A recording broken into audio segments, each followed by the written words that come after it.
మనం ఇంతకు ముందు వీడియోలో హ్యావ్ టు మరియు హ్యావ్ టు మేక్కి సంబంధించిన positive sentences, negative sentences and positive questions and negative questions నేర్చుకున్నాం. అలాగే కెన్కి, కెన్ మేక్కి సంబంధించినటువంటి positive sentence, negative sentences, positive questions and negative questions గురించి మనం నేర్చుకున్నాం. అయితే ఈ వీడియోలో కుడ్ మేక్ వీటికి సంబంధించిన పాజిటివ్ సెంటెన్సెస్, అలాగే నెగిటివ్ సెంటెన్సెస్, అలాగే positive questions and negative questions ఎలా మాట్లాడాలి అనేది ఈ వీడియోలో చూద్దాం. కుడ్ లేదా కుడ్ మేక్తో పాజిటివ్, నెగిటివ్ సెంటెన్సెస్ అలాగే పాజిటివ్ అండ్ నెగిటివ్ క్వశ్చన్స్ ఎలా మాట్లాడాలి అనేది ఈ వీడియోలో మనం చూద్దాం. చూడండి, ఏదేమైనా మనం మాట్లాడే ముందు ఆ సెంటెన్స్ని కన్స్ట్రక్ట్ చేయడానికి ఇక్కడ ఉన్నటువంటి స్ట్రక్చరు మనం ఖచ్చితంగా ఫాలో అవ్వాలి. స్ట్రక్చర్ని ఫాలో అయ్యి మనం మాట్లాడితేనే అది మీనింగ్ఫుల్గా ఉండటానికి ఛాన్స్ అనేది ఉంది. ఒకవేళ స్ట్రక్చర్ని మనం ఫాలో అవ్వకుండా మనం మాట్లాడితే అది బహుశా మీనింగ్లెస్గా ఉండటానికి అవకాశం అనేటువంటిది ఉంది. కాబట్టి చూడండి, ఇక్కడ కొన్ని సెంటెన్సెస్ ఉన్నాయి. స్ట్రక్చర్ని చూద్దాం. ఫస్ట్ స్ట్రక్చర్ రాసేటప్పుడు సబ్జెక్ట్ ప్లస్ కుడ్ అని రాయాలి. ఇది కెన్కి past tense. Could plus verb 1 రాయాలి. ఇంతకుముందు మనం నేర్చుకున్నాం. వెర్బ్ 1, వెర్బ్ 2, వెర్బ్ 3, వెర్బ్ 4 అంటే ఏంటో మనం నేర్చుకున్నాం కదా. అందులో వెర్బ్ 1 అనేది రాయాలి. Plus object or complement. This is the construction of the sentence. Okay, subject plus could plus verb 1 plus object or complement. ఈ స్ట్రక్చర్ని బేస్ చేసుకుని కొన్ని సెంటెన్సెస్ మనం రాసినట్లయితే కింద చూడండి. I could go from here. I could go from here అంటే నేను ఇక్కడ నుండి వెళ్ళగలిగాను అని దాని అర్థం. ఐ కెన్ గో అంటే ఇక్కడ నుంచి నేను వెళ్ళగలను అని అర్థం. I could go from here అంటే నేను ఇక్కడ నుంచి వెళ్ళగలిగాను అంటే ఆల్రెడీ అయిపోయింది. అది తనకున్న సామర్థ్యంతో వెళ్ళగలిగాడు అన్నట్టు. I could go from here అంటే నేను ఇక్కడ నుండి వెళ్ళగలిగాను. కింద చూడండి, they could right A letter. They could right A letter. వారు ఒక ఉత్తరం రాయగలిగారు దాని అర్థం. వారు ఒక ఉత్తరం రాయగలిగారు. కింద చూడండి, she could eat an apple. ఆమె ఒక యాపిల్ తినగలిగింది. She could eat an Apple.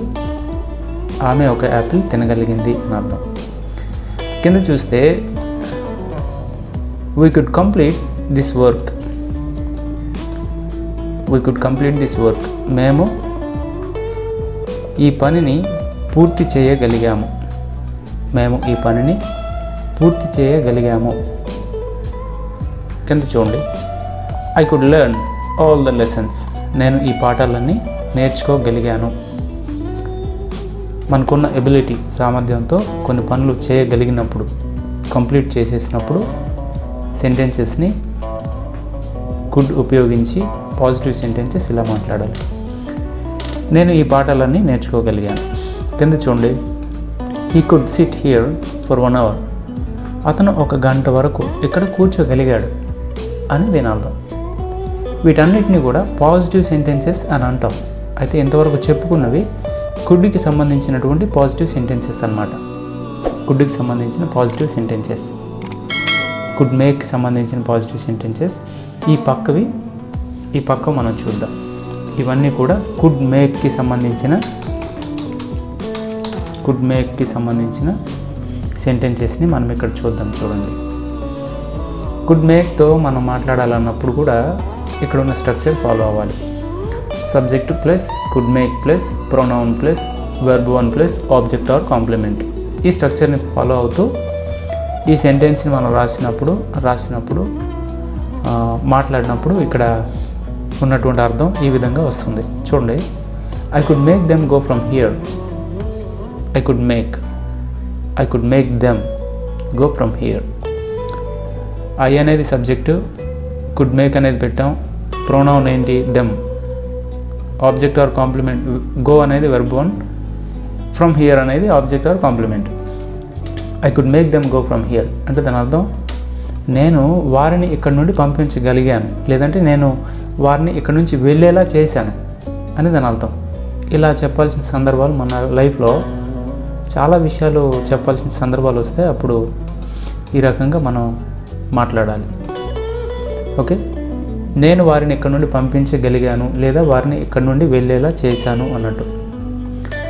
ఇప్పుడు they could make their sun right a letter అంటే చూడండి, వారి కొడుకు చేత ఒక ఉత్తరం రాయించగలిగారు. వారు వారి కొడుకు చేత ఒక ఉత్తరం రాయించగలిగారు అని దాని అర్థం. ఇలా చెప్పాల్సిన సందర్భాలు మనకు చాలా వస్తే జాగ్రత్తగా గమనించాలి. తర్వాత she could make me eat an apple. ఆమె నా చేత ఒక యాపిల్ తినిపించగలిగింది.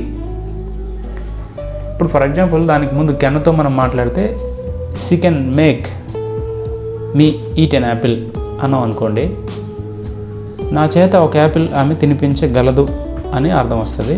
ఇక్కడ కుడ్ అనేది పాజిటివ్స్ కాబట్టి she could make me eat an apple, ఆమె నా చేత ఒక యాపిల్ తినిపించగలిగింది అని మాట్లాడాల్సి వచ్చినప్పుడు ఈ సెంటెన్స్ని ఇలా రాయాలి. తర్వాత we could make the work complete అని అంటే మేము ఈ పనిని పూర్తి చేయించగలిగాము అని అర్థం. ఓకే, మేము ఈ పనిని పూర్తి చేయించగలిగాము అని చెప్పాల్సి వచ్చినప్పుడు we could make the work complete. అది ఎవరి చేత చేయించారనేది ఆబ్జెక్ట్ ఆర్ కాంప్లిమెంట్లో ఇంకా యాడ్ చేసుకోవచ్చు సెంటెన్స్లో. మేము ఈ పనిని పూర్తి చేయించగలిగాము అని చెప్పాల్సి వచ్చినప్పుడు ఇలా వాడాలి. ఆ తర్వాత I could make my son learn all the lessons. నేను ఈ పాఠాలన్నీ నా కుమారుడికి నేర్పించగలిగాను అని చెప్పాల్సి వచ్చినప్పుడు I could make my son learn all the lessons. Okay, ఇక్కడ చూడండి, he could make me SIT here for 1 hour. He could make me SIT here for 1 hour. అతడు 1 గంట వరకు నన్ను ఇక్కడ కూర్చోబెట్టగలిగాడు అనేది చెప్పాల్సి వచ్చినప్పుడు ఇలా మనం చెప్తామన్నమాట. ఓకే, వీటన్నిటిని కూడా పాజిటివ్ సెంటెన్సెస్ అని అంటాం. అంటే కుడ్కి సంబంధించిన అలాగే కుడ్ మేక్కి సంబంధించిన పాజిటివ్ సెంటెన్సెస్ అన్నమాట. ఓన్లీ పాజిటివ్ సెంటెన్సెస్ నేర్చుకొని ఊరుకోవడం కాకుండా నెగిటివ్ సెంటెన్సెస్ కూడా నేర్చుకోవాలి, కుడ్కి సంబంధించి కుడ్ మేక్కి సంబంధించి. అదేవిధంగా కుడ్ మరియు కుడ్ మేక్కి సంబంధించిన పాజిటివ్ క్వశ్చన్స్ ఎలా అడగాలో నేర్చుకోవాలి, అదేవిధంగా నెగిటివ్ క్వశ్చన్స్ ఎలా అడగాలో నేర్చుకోవాలి. 4 types ఆఫ్ సెంటెన్సెస్ మనం నేర్చుకున్నప్పుడు మనం చాలా ఇంగ్లీష్ నేర్చుకునే వాళ్ళం అవుతాం. చాలా ఇంగ్లీష్ నాకు వచ్చు అనే ఫీలింగ్ కూడా మనకు రావడానికి అవకాశం ఉంది. కాబట్టి ఈ వీడియోలో కుడ్ లేదా కుడ్ మేక్కి సంబంధించిన పాజిటివ్ సెంటెన్సెస్ గురించి నేర్చుకున్నాం. నెక్స్ట్ వీడియోలో కుడ్ మరియు కుడ్ మేక్కి సంబంధించిన నెగిటివ్ సెంటెన్సెస్ ఎలా అడగాలి అనేది ఆ వీడియోలో నేర్చుకుందాం. సో ఇది వీడియో మీకు యూస్ఫుల్ అయితే లైక్ చేయండి, షేర్ చేయండి. ఇలాంటి కొత్త వీడియోస్ మన ఛానల్లో పెట్టినవి మీకు నోటిఫికేషన్ ద్వారా రావాలి అంటే మీరు ఛానల్ని సబ్స్క్రైబ్ చేసుకోండి. All the best. Thank you.